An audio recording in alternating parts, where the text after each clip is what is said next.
Happy Tuesday, Foxy listener. I am so excited for today's guest.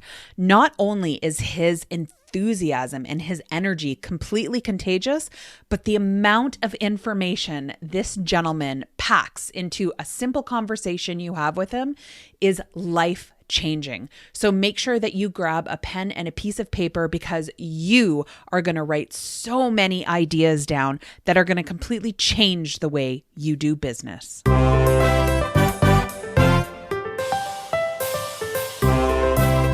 Welcome to Fox Talks Business Podcast with your host, Tanya Fox.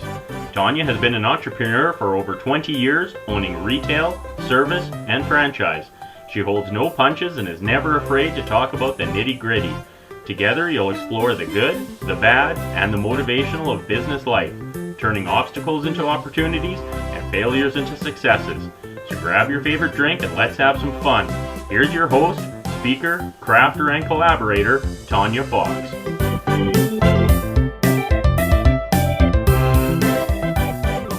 Josh Elledge is a U.S. Navy veteran who launched UpMyInfluence.com to help entrepreneurs attract the perfect audiences and grow their brands without the crazy costs associated with traditional PR companies. Josh believes that he has a moral imperative to help entrepreneurs serve the world with their collective messages while growing their revenue. Up My Influence was the natural outgrowth of his first startup, SavingAngels.com, which has grossed more than $6 million in sales with, get this, less than $500 spent in advertising. And he did it all through building authority and serving audiences in the media. Josh is a weekly TV consumer expert in Orlando. He also writes a syndicated newspaper column to 1.1 million readers, regularly appears on more than 75 TV stations across the country, and also hosts a couple of podcasts himself. So sit back, relax, and get ready to have your life changed. So thank you so much for coming on the show today, Josh. I'm so excited to learn more about you. Yeah. Thank you, Tanya. I appreciate it. And likewise. So tell us a little bit about your story, because you didn't start in this genre. So give us a little bit of background. No, right from the womb, I was helping entrepreneurs become media celebrities. Just as a baby, I just got it. You were connecting. Yeah. So, right out of high school, I joined the United States military. I looked at college, kind of poor working class, and there was just like no way that was going to, I was looking at the math. I'm like, I'm not seeing how that's going to work. So I joined the military. I was in the Navy for 5 years. I qualified to become a Navy journalist, which is, they don't have too many of those. Right. And so I was really grateful that I got that. And then furthermore, I got to qualify to go to broadcasting school, which was really my dream. And I wasn't necessarily very good at it, but I really enjoyed it. And during school, do you remember the movie Good Morning Vietnam with Robin Yes. Williams? Yeah. So I met the real Adrian Cronauer. He spoke to our journalism class. And wow. he really impacted me in a big way, where he talked about, this need to serve audiences. And even though, you might be involved in an organization that says you need to say this, or you need to be talking about this, he basically said, I have an obligation here. I have an obligation to serve this audience. I have an obligation to give this audience the most value I possibly can. And of course, he was famous for kind of telling the chain of command to shove off, while he decided to tell the truth, because he knew it would save lives. And he was very outspoken, by the way. I'm surprised that they brought him in. But it was, it was really that philosophy that led me to just fall in love with serving audiences in any way that I can. And so out of that, went to school, studied family therapy, because I thought that I was going to be a love doctor on the radio. And so while I was in school, however, in college, I started doing internet development, and I just fell in love with that. And I said, oh my gosh, I could probably help people on the internet.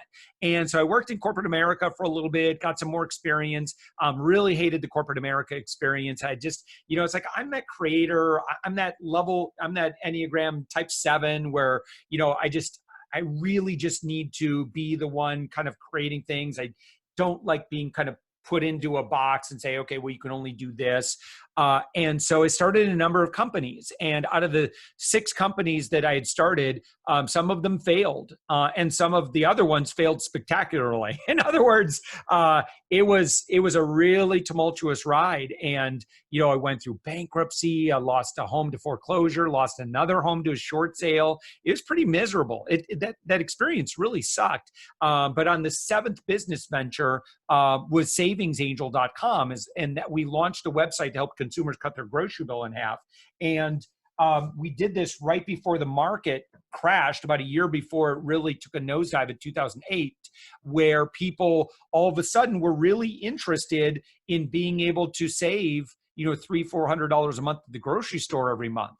And so we had a product that could allow them to do that. We charged $20 a month for that. And we ended up doing over $6 million in revenue from those $20 bills. Wow. And when I, how I got awareness for that product is not with advertising. I never paid a dime in advertising. Maybe we boosted a couple of posts in Facebook. We didn't really know what we were doing, but we just never advertised. Instead, I went to the media and I said, look, I don't have the budget, but here's what I do. I'm a consumer expert. And I kind of owned that title really early on. And I started just teaching consumer skills. Like, here's how to save money at the grocery store. Here's how to save money doing this. And I became known as this guy who can get you a deal, hookup, or upgrade on anything in life. Right. And so that turned into a regular radio segment, 1 station, then 2 stations, then 11 stations, started doing a newspaper column, started in Grand Rapids, Michigan. That expanded to syndicated newspaper columns, started doing TV. And today I've done over 700 TV segments, and that's syndicated TV in 75 markets. Here in Orlando, I've done well over 500 TV segments alone, just as kind of like a cool consumer guy that just loves working systems, and I do that all in support of those audiences, and just trusting that audiences are pretty smart. Like, who's that savings angel guy? I want to find out more about him. And then they find the website, and then of course that's where I can provide them much higher value. But yeah, so that's kind of how I built up that first success there.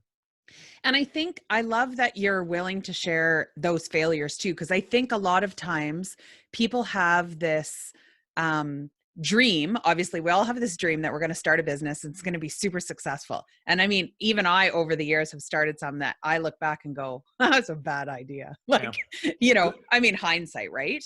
But for going forward on this and setting yourself up with minimum, I think that a lot of the things that businesses face right now, the biggest struggle is trying to find advertising dollars, trying to get themselves out there, because it's hard, and it's a dog eat dog world out there. And what we're used to hearing of, newspapers, radio ads aren't working like they used to. That's right. What are some tips that you can give people on how they can set themselves up as an authority in their field? Yeah. So listen, I can speak as someone who has been a consumer expert for 13 years now. So I study and lead consumer behavior. And one of the biggest things that I have led on is getting consumers to not trust and believe advertising and marketing.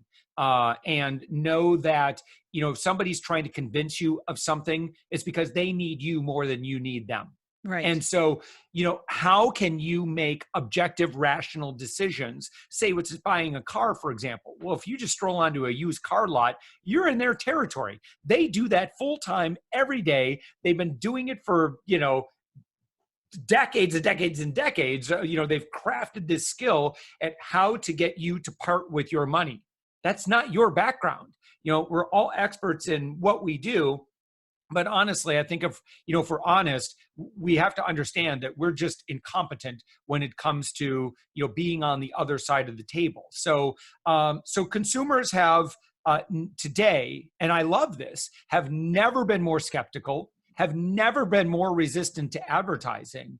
And so what is a business owner to do? Well, I'm very much a capitalist. Like, I want to see business owners succeed and thrive. So how do you do this today? Well, you got to be authentic. You have to be vulnerable. You have to be willing to be, you have to be transparent with people. And you also have to serve with a give first philosophy. And if you will do this and you will give away what consumers are asking for without fear that they're going to walk off the lot without buying, it's okay, right? If you are, imagine this. So I keep using this analogy in this conversation here, but imagine if you were a car dealer and you were on a first name basis and you had a great, deep, trusted relationship with 5,000 local consumers.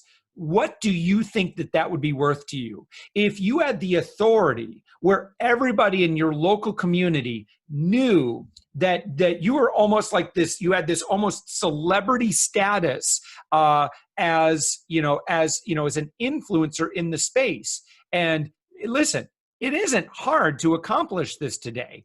And we'll talk about some tactics and stuff, but just I want you to think about the power of having more relationships and more authority in what you do. If I right now were to wave my magic wand and everybody watching or listening to the sound of my voice, you obviously can't see my magic wand if you're only listening.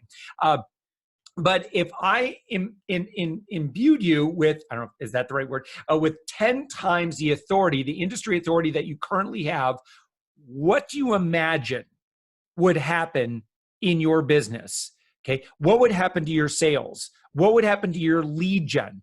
What would happen to your conversion? What would happen to your social media engagement? Your inbound opportunities, just your partnership, your speaking opportunities.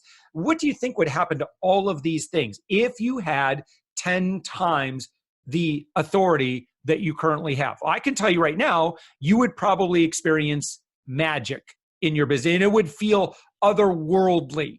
Just what a difference it is. It would feel like, I think it was like Harry Potter, the 8th movie or something like that, when they drink that lucky potion. Oh, and yes. all of a sudden, just like everything just goes perfectly. Like he says the exact perfect thing to evoke the outcome that it's like you feel like you're walking around and you're living a charmed life.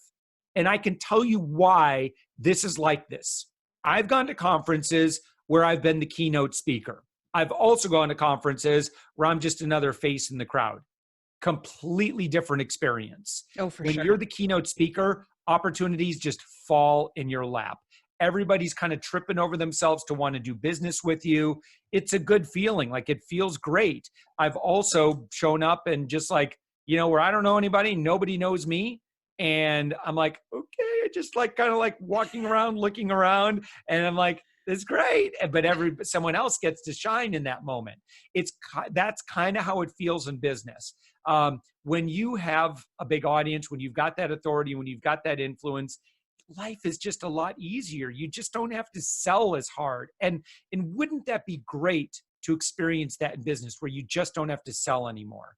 Well, again, with the platforms that we have access to today, and it's not going to happen overnight, and that's okay, right? Because it didn't happen overnight for anybody. And if they tell you that it did, they're lying and you don't know their backstory, okay? So again, 2 things: industry authority, social proof. So it's kind of like, authority and influence. It's like these 2 forces that we have to be continually focusing on.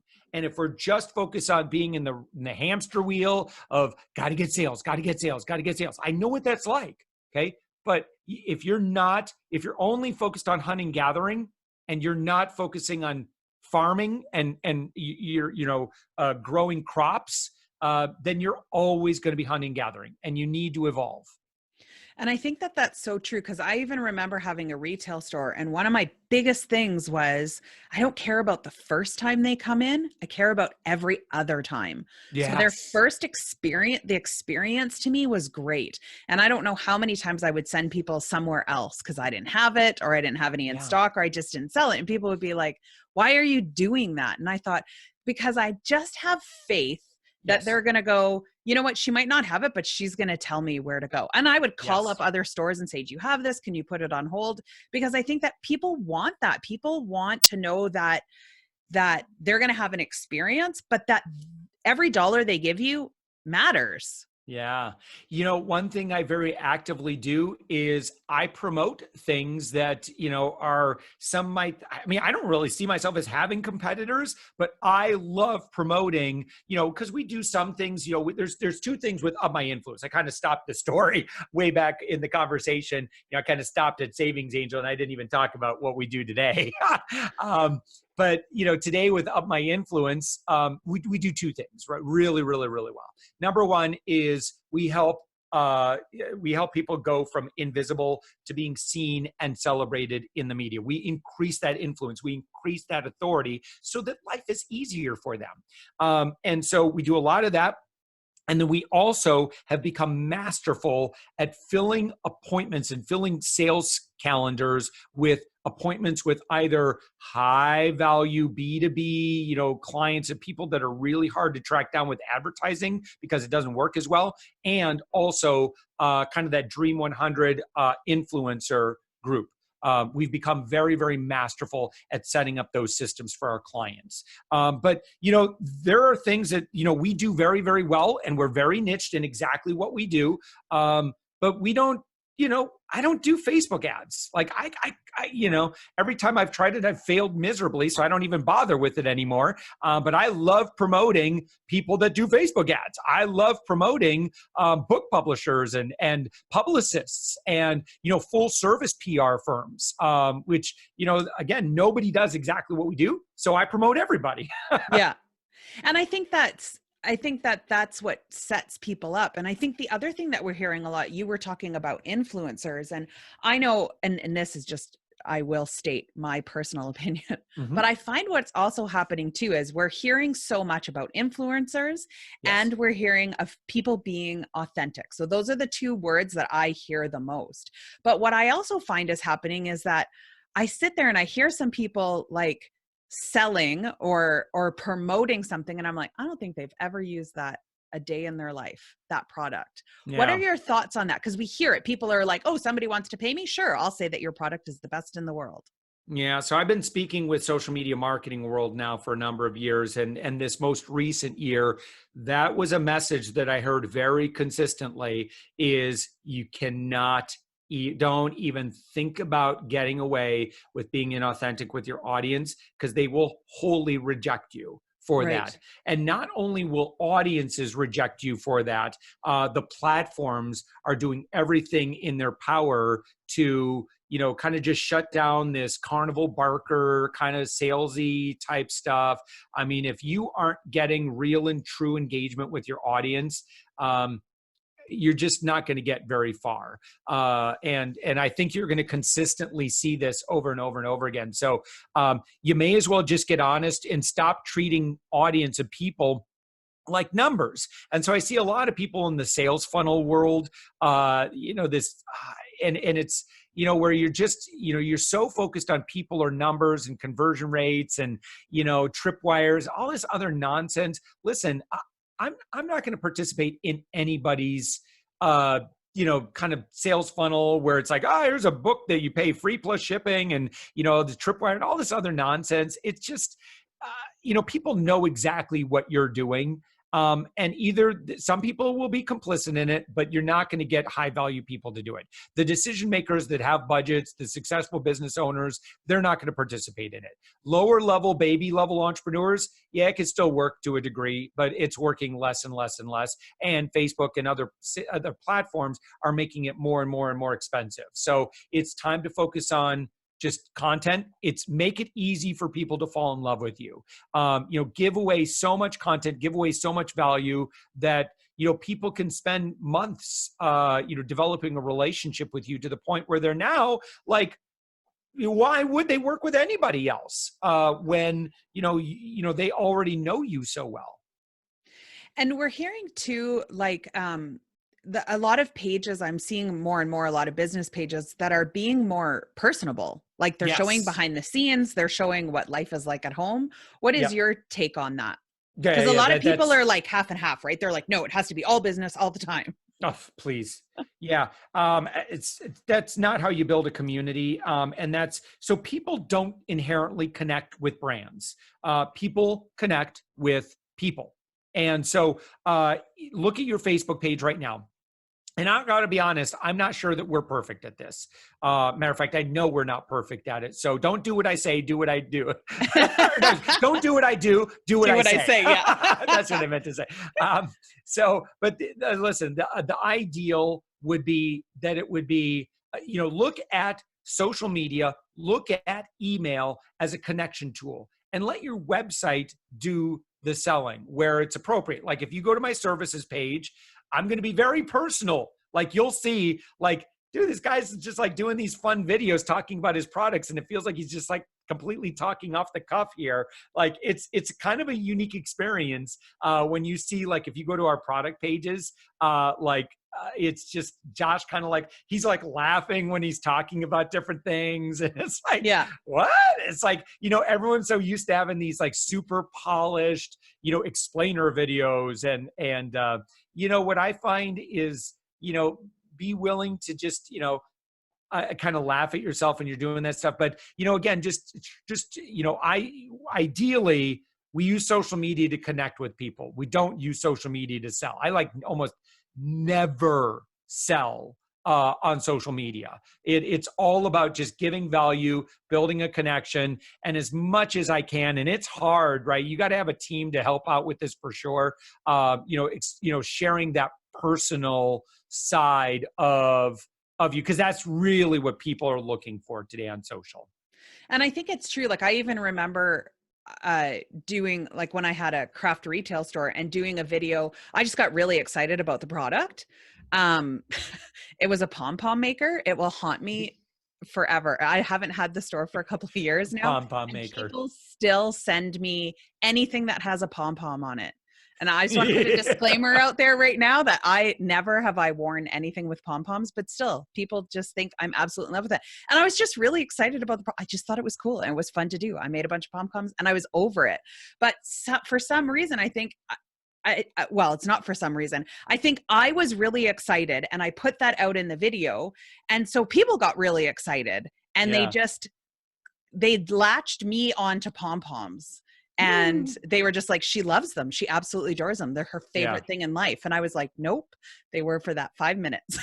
Yeah. Well, but that was you got the video and that's actually good. Like, and so like in media training, we actually really encourage people to be memorable in that sense. So for me, like, I just reinforce that message all the time. Like, I'm just the guy who can get you a hookup.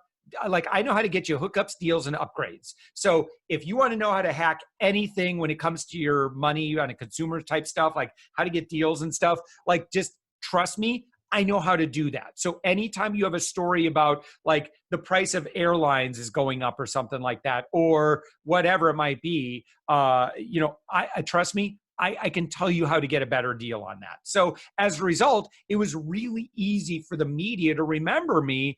And because they see, story, we need an expert. Who do we know? Josh would be perfect for that. And so that's what you want. So, so you use the pom-pom example.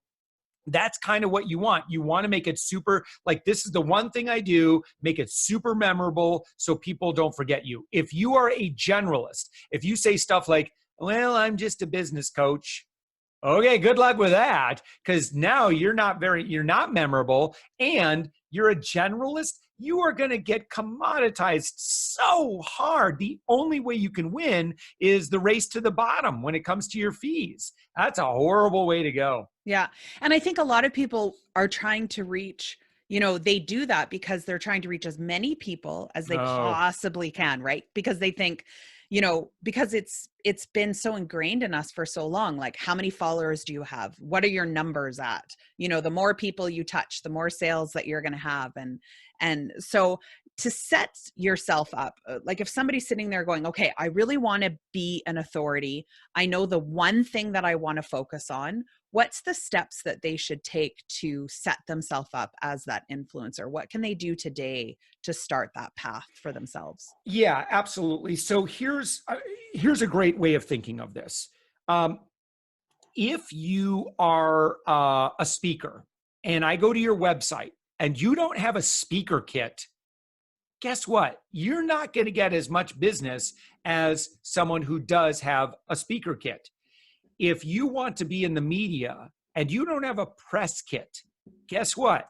It's going to be a whole lot harder for you to get press coverage. If I go to your LinkedIn and you haven't updated it in a couple of years, I'm just gonna, the only thing I can do is just make guesses that you're probably just not really active professionally. Am I right in any of this? Not necessarily, but people can only follow what you tell them. And so, all of us have things that we haven't updated in a long time, but this same thing is kind of like dating. So if you're doing internet dating and your profile on your app just looks terrible, I'm sorry, but the reality is you're just not going to get as many swipe rights. You're not going to get as many dates. So we want to optimize our dating profile just like we want to optimize our LinkedIn profile, our speaker kit, our press kit, or whatever it is that we're out there wanting to do. At the very least, okay, the most important thing you can do is your profile picture, which kind of is the first thing that people look at when they look at any of this stuff. If you don't have professional headshots, I'm sorry, but you're losing business. Like I've done a lot of research on the art and science behind profile pictures, and I can tell you that people with attractive profile pictures, doesn't matter what you look like, is it a good photo? You could be ridiculously goofy looking like me, and as long as it's a good photo, right? Any photographer can make you look good with enough Photoshop. But hey, honestly, people with good photos, headshots, they do more business. They get hired more often. They sell more deals. It is just the hard and cruel science. So don't hate the player, hate the game, right? This is just the way that it is. Yeah. And so you got to take these things seriously. So we do a lot of authority makeovers, and look, a lot of stuff on our YouTube channel. You can go to upmyinfluence.com, scroll down to the very bottom on the left-hand side, and there's a link to all of our social media channels. My YouTube channel, the YouTube videos I do epic, like 40-minute long YouTube videos where I go through a LinkedIn profile, or I go through, I did a half-hour video all about headshots. And then I did one where I evaluated a bunch of people's headshots. And I was like, listen, here's why I like this. Here's why I don't. And then, I could tell you just on the headshot. So anyway, go watch those videos, please. Because we do a lot of valuable content there. But one website you can use, it's totally free. You can go to photofeeler.com. It's a free website. Upload your headshot. And then if you go and vote on a bunch of other people's headshots, you're going to start getting votes on your own, and people will be very honest with you.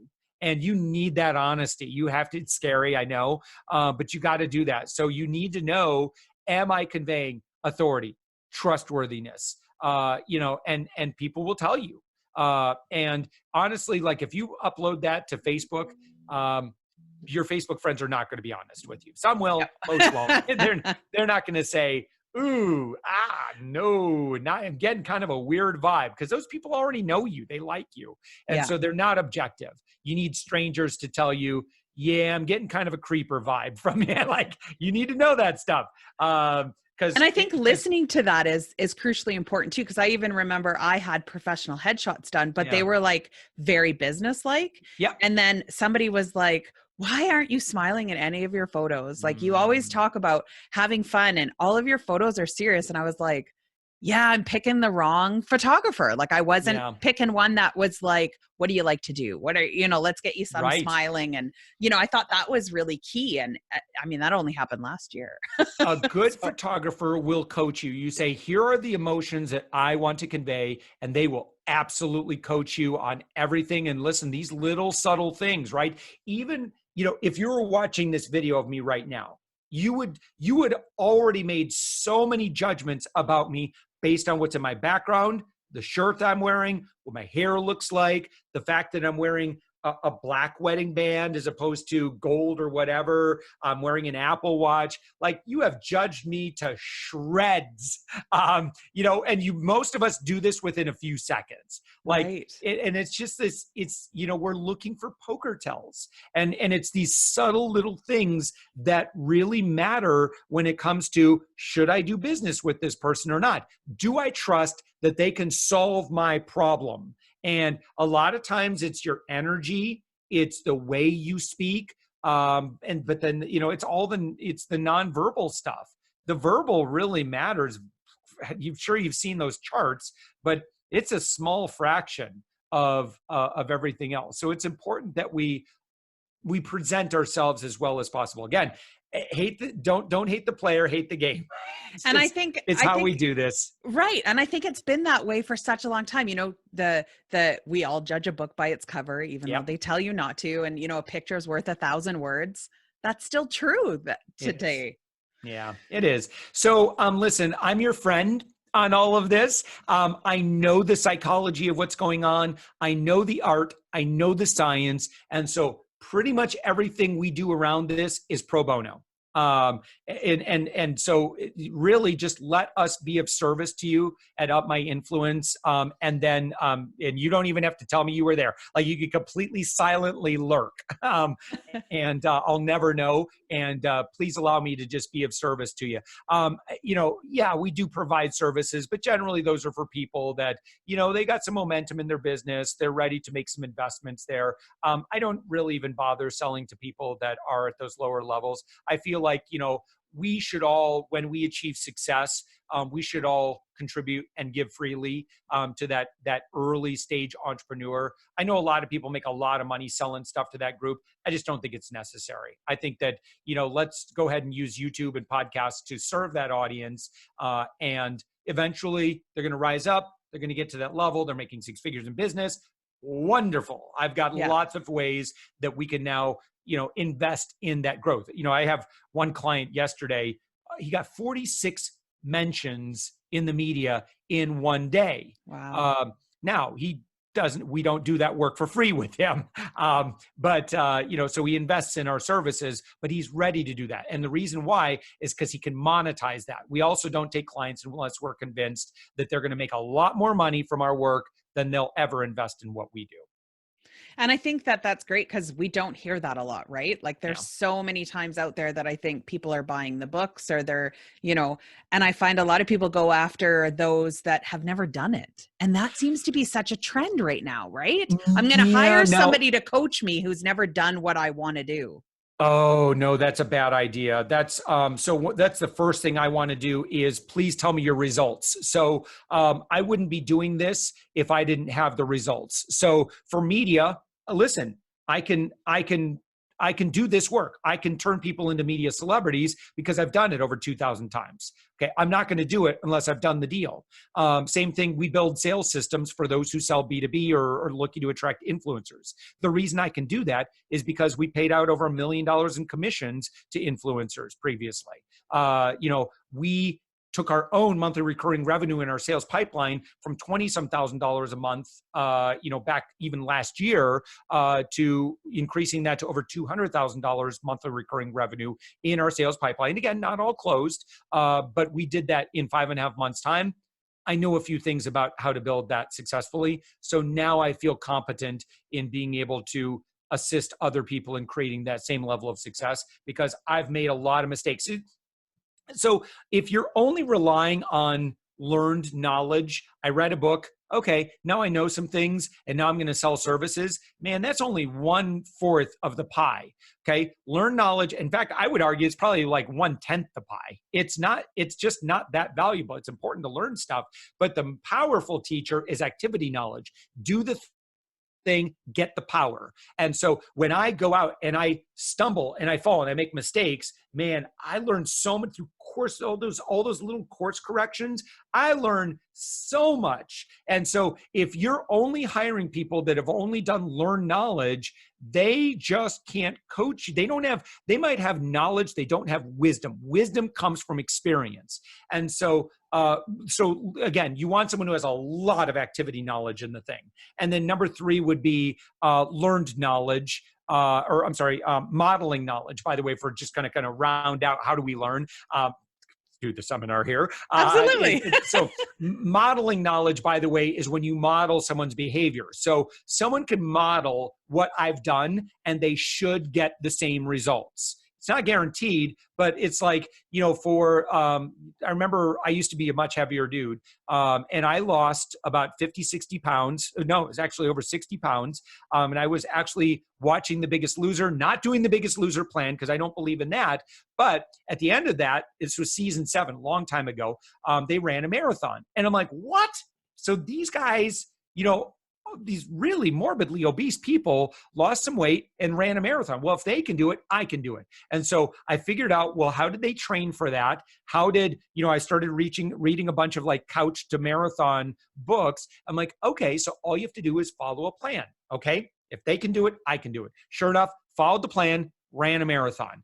And then finally, that last one is teaching knowledge. And this is where, when you learn something because you're going to be expected to teach it, you become very masterful at internalizing information and being able to articulate and communicate information in a way that if you know that you're going to be tested on it in the court of public opinion, you're going to learn that you're going to get really good at internalizing that stuff really, really well. So that, again, just to review, 4 ways we learn: knowledge, activity knowledge, modeling knowledge, and teaching knowledge. And if you can do all 4, you could truly become a master at something. And then, in my opinion, you can charge money for that. Until then, come on, man, go do this thing yourself a little bit more.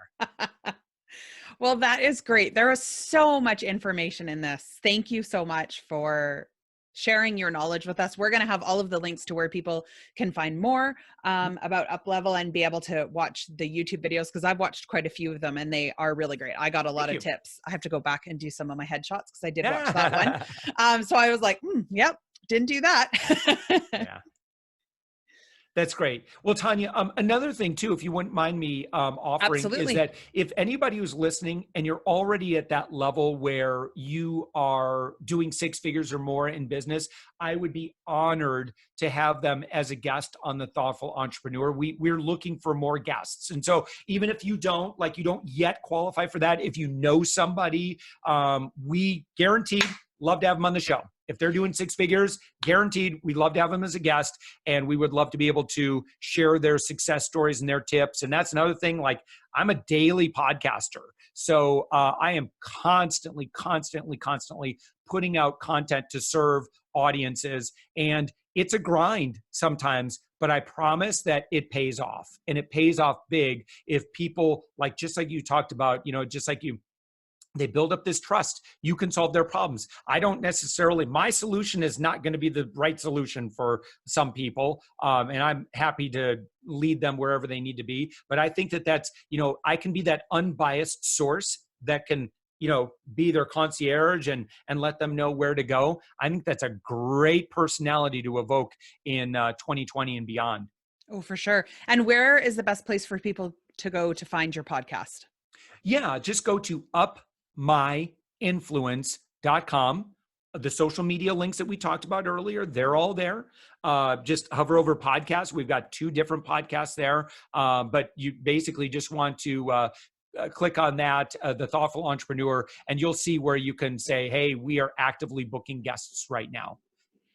Wonderful. Thank you so much again. It was such a pleasure to get to know more about you, and I look forward to continuing to follow you.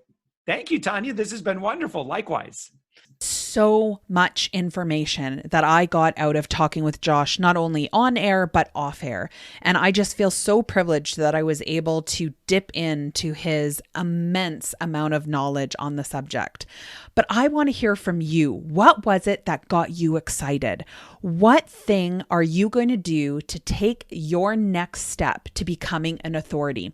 Head over to our social media pages, find this post for this episode, and let me know.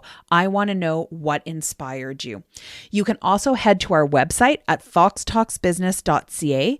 Click on blogs at the top of the page, and you will be able to get all of the links to being able to find how you can work with Josh, how you can visit his YouTube channel to get all of his free information, and so much more. So thank you so much for tuning in today. I hope that you were inspired. I hope you found some value in this, and I hope that you are now starting on a new journey to up your influence. And no matter what you're doing, whether it's a media presentation, whether you're shaking in your boots because you're not a person who likes talking, find a way to have fun. Because if you're not having fun, why are you doing it?